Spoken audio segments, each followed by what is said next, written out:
கர்த்தர் கூட இருந்தால் என்ன நடக்கும்? ஒன்று ஆதியாகமம் 26ஆம் அதிகாரம் 27வது வசனம்.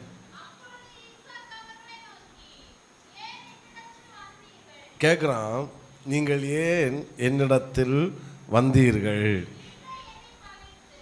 அவங்க என்ன செஞ்சாங்க? நீங்கள் என்னை பகைத்து என்னை உங்களிடத்தில் இராதபடிக்கு துரத்தி விட்டீர்களே என்றான். அப்போது இந்த ஆட்கள் யாருன்னா, ஈசாக்கு என்ன செஞ்சவங்க? பேசுங்க. துரத்தி விட்டவர்கள். அதுக்கு மேலே ஒரு வசனம் கூட, வார்த்தை கூட இருக்கிறது. நீங்கள் என்னை சொல்லுங்க. அப்போது இவர்கள் யாருன்னா பகைத்தவர்கள். பகைத்து என்ன செய்தார்கள்? துரத்தி விட்டார்கள். அப்போ அபிமெலேக்கு ஈசாக்கு என்ன செஞ்சான்? நம்பர் 1 பகைத்தான். நம்பர் 2 துரத்தி விட்டான். பகைத்து என்ன செய்தான்? துரத்தி விட்டான். இப்போ அவன் என்ன சொல்றான் பாருங்க, 29வது வசனம். நாங்கள் உம்மை தொடாமல் நன்மையே உமக்கு செய்து உம்மை சமாதானத்தோடு விட்டது போல செய்யாதபடிக்கு உம்மோட என்ன செய்து கொள்ள வந்தோம்? உடன்படிக்கை. கொஞ்சம் கூட டீப்பாக சொல்ல போனா சமாதானம் பண்ணிக்கொள்ள வந்தோம். யாரு? எந்த ஆட்கள் சமாதானம் பண்ணிக்கொள்ள வந்தாங்க? பகைத்து அடுத்து துரத்தி விட்டவர்கள். ஆமென் சொல்லுங்க. என்ன செய்து? பகைத்து துரத்தி விட்டவர்கள். இன்னும் ஒரு முறை கூட சொல்லுங்க. பகைத்து துரத்தி விட்டவர்கள். அதை நான் இப்படி ஒரே வேர்டில் சொல்கிறேன். கர்த்தர் உங்கள் கூட இருந்தால் என்ன நடக்குன்னா, உங்களை வெறுத்தவர்களும் உங்களை நேசிக்க கர்த்தர் வைப்பார். சத்தமாக ஒரு ஆமேன். வெறுத்தான், பகைத்தான். இப்போ ஈசாக்கு அபிமெலேக்கை தேடி போகலை. யார்? அபிமெலேக்கு ராஜா சாதாரணமான ஒரு மனுஷனை தேடி வர்றான். நான் உங்களோடு சமாதானம் பண்ணிக்கொள்ள வந்தோம், உங்களோடு உடன்படிக்கை பண்ணிக்கொள்ள வந்தோம். ஒரு அலையிலேயே சொல்லுங்க பார்க்கலாம். சத்தத்தை உயர்த்தி ஹல்லேலூயா. நான் சொல்கிறேன், கர்த்தர் நம்ம கூட இருப்பாருன்னா, கர்த்தர் என் கூட இருந்தா எத்தனை பேர் என்னை வெறுத்தாலும் ஒன்று நிச்சயமாக நடக்கும். என்னை வெறுத்த அனைவரும் நிச்சயமாக என்னை நேசிக்க கர்த்தர் வைப்பார். ஆமே. பக்கத்துல கேட்டு சொல்லுங்க, உங்களை சத்தமா, உங்களை வெறுத்தவர்கள் நிச்சயமாய் உங்களை நேசிக்க வைப்பார். நேர் ஆப்போசிட் வாங்க பார்ப்போம். கர்த்தர் கூட இல்லாட்டா நேசிக்கிறவங்களும் வெறுப்பாங்க. உண்மைதானா? கர்த்தர் கூட இருந்தார்னா எத்தனை பேர் வெறுத்தாலும் அத்தனை பேரையும் கர்த்தர் என்ன செய்ய வைப்பாரு? Very good. சத்தமா சொல்லுங்க, நேசிக்க வைப்பாரு.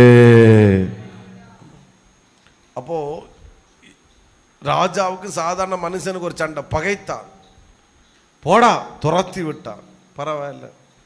இப்போ அவனே தேடி வந்து எதுக்கு வந்தான்னா, வாங்கிட்டு போக வரல, அவன் சமாதானம் பண்ணிக்கொள்ள வந்தான். ஒரு மாதத்துக்கு முன்னாடி இந்த ஈசாக்கு எப்படி தெரிஞ்சான்னா, எதிரியா தெரிஞ்சான், துரோகியா தெரிஞ்சான், மோசமானவனா தெரிஞ்சான். ஆனால் அதே ஈசாக்கு கொஞ்ச நாட்கள் தாண்டின போது அபிமெலேக்கு எப்படி தெரிஞ்சுனா எதிரியா தெரியல. அவன் சாதாரண ஆள் கிடையாது, அவனோடு கூட கர்த்தர் இருக்கிறாரு. அவனை நம்ம வெறுக்கக்கூடாது. அவனை வெறுத்தா நமக்கு தான் ஆபத்து.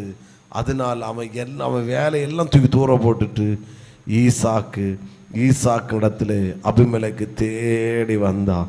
ஒருவேளை பாஸ்டர், சிலர் என்னை வெறுக்கிறாங்க, சிலர் என்னை வெறுக்கிற மாதிரி நான் இருக்கிறேன், இந்தந்த நபர்கள் என்னை நேசிக்க வேண்டிய நபர்கள் என்னை வெறுக்கிறார்கள் என்று சொன்னீங்கன்னா பயப்படாதுங்க. நீங்கள் ஒன்றில் மட்டும் ஸ்ட்ராங்காக இருங்க, கர்த்தர் என் கூட இருக்கணும். சத்தமா ஆமென் சொல்லுங்க பார்க்கலாம். அவர் கூட இருந்தால் போதும். எத்தனை பேர் வெறுத்தார்களோ அத்தனை பேர் கர்த்தர் உங்களை நேசிக்க வைப்பார். அப்படின்னு அர்த்தம். இதோட அர்த்தம் என்ன தெரியுமா? ஈசாக்க அபிமெலேக்கு ராஜா புரிஞ்சுக்கல, அதான் அர்த்தம். அவன் ஏதோ அந்நிய தேசத்துலேருந்து வந்து நம்ம நன்மைகளை சுரண்ட வந்தான், நம்ம நன்மைகளை கொண்டு போக வந்தான், நம்முடைய ஆசீர்வாதத்தை எடுக்க வந்தான் அப்படின்னு தான் நினைச்சிட்டு இருந்தான். ஸ்தோத்திரம். ஆனால் புரிஞ்சுக்கல. நாட்கள் வந்தபோது ஈசாக்கை யார் புரிஞ்சுக்கிட்டா? அபிமெலேக்கு. புரிஞ்சுக்கிட்ட போது ஒரு ஆமேன் சொல்லுங்க பார்க்கலாம். சத்தத்தை உயர்த்தி ஹல்லேலூயா. அவன் புரிந்துகிட்ட போது அவன் சாதாரண ஆள் இல்லை. இன்னைக்கு உங்கள் குடும்பத்தினரோ சிலர் உங்களை வெறுக்கிறாங்கன்னா இன்னும் புரிஞ்சுக்கிறேன். கவலைப்படாதுங்க, தைரியமாக இருங்க. நிச்சயமாய் கர்த்தர் உங்களோடு இருப்பதை ஒரு நாள் அவருடைய கண்கள் காணும், அவர்கள் புரிந்து கொள்வார்கள். நீங்கள் தேடி போக வேண்டாம், அவர்கள் உங்களை தேடி கர்த்தர் வர வைப்பார். ஐயோ, 2-3 கை தான் உயரது. எத்தனை பேர் ஆமேன்னு சொல்லுகிறீர்கள்? இன்னும் சத்தத்தை உயர்த்தி ஹல்லேலூயா. சில குடும்பத்திலே சொல்லுவாங்க, என் மனைவி இத்தனை வருஷம் ஆனாலும் என்னை புரிஞ்சுக்கல, அதனால வெறுப்பு. புருஷன் என்னை புரிஞ்சுக்கல, அதனால வெறுப்பு. ஆமேன். நிச்சயமாய் புரிஞ்சுக்க கர்த்தர் வைப்பார். ஒன்றில் மட்டும் நீங்கள் ஸ்ட்ராங்காக இருங்க. என் கூட யார் இருக்கணும்? காது கேட்கல கர்த்தர். அவர் இருந்தால் போதும், அவர் இருந்தால் போதும். உங்களை புரியாதவர்களை கர்த்தர் புரிய வைப்பார். ஆமேன். வெறுத்தவர்களையும் கர்த்தர் நேசிக்க வைப்பார். சிலர் சொல்கிற வேடு உண்டு. இன்னைக்கு காலைல பேசும் ஒருத்தவங்க சொன்னாங்க, என் வீட்டில் உள்ளவங்களே என்னை புரிஞ்சிக்கல அப்படின்னு. ஆனால் நான் வேறு வேடு தாங்க மெசேஜ் கொடுத்தேன். ஸோ ஆனால் இந்த வேடு என் ஹார்ட்டில் கடந்தாலும் நான் சொன்னேன், கண்டிப்பாக இயேசு உங்கள் கூட இருக்கிறத மட்டும் நீங்கள் பார்த்துக்கோங்க. உங்களை புரிய கர்த்தர் வைப்பார். உங்களை புறக்கணித்தவர்களும் நிச்சயமாய் ஒரு நாள் உங்களை நேசிக்க வைப்பார். ஆமென். யாராவது இந்த சிந்தையோடு என்னை இன்னும் வெறுக்கிறாங்க, என்னை புரிஞ்சுக்கலை அப்படின்ற சிந்தையோடு யாராவது இருப்பீங்கன்னா, இன்னைக்கு உங்களை பார்த்து கர்த்தர் தருகிற தீர்க்க தரிசனமான வார்த்தை, உன்னை வெறுத்தவர்களும் உன்னை நேசிக்க கர்த்தர் வைப்பார். ஹல்லேலூயா.